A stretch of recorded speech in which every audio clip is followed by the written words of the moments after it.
மல்லாக்கப்படுத்து விட்டத்தை பாக்குறது எவ்வளவு சுகம். அதுவும் கால விரிச்சு தூங்குறல என்ன காத்தோட்டம். கைப்புள்ள இன்னும் ஏண்டா முடிச்சுக்கிட்டு இருக்க? தூங்கு. கண் இருக்கும் எல்லோரும் தூங்கத்தான் செய்வார்கள். ஏதோ அலுப்பில் கொஞ்சம் அசந்திருப்பேன். இவ்வளவு ஏன், ராஜராஜ சோழன் கூட போர்க்களத்தில் குதிரையிலே தூங்குவார். தூங்கி விட்டேனாம், அதை பெரிய துக்கமாக பேசுகிறார்கள். அப்படியா? என்ன அப்படியா? நாசா விஞ்ஞானி நைட் ஃபுல்லா ரிசர்ச் பண்ணிட்டு டயர்டா தூங்கிட்டு இருக்காரு. என்ன பொழப்பு இது?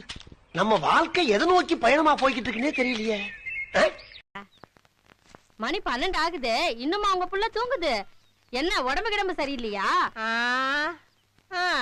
உடம்பு சரியில்லாதவன் எவனாவது அட்னக்கால் போட்டு தூங்குவாடி?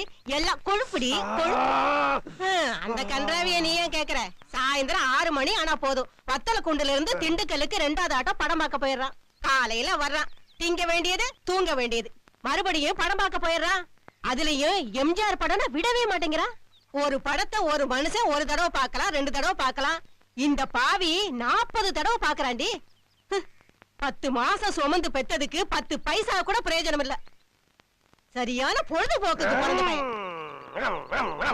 ஏதோ அந்த கூறுகட்ட மனுஷன் 4 ஏக்கராவை விட்டுட்டு போனனாலதான் அதுல வர்ற நெல்லையும் கம்பையும் வச்சு இவனுக்கு ஆக்கி கொட்டுற.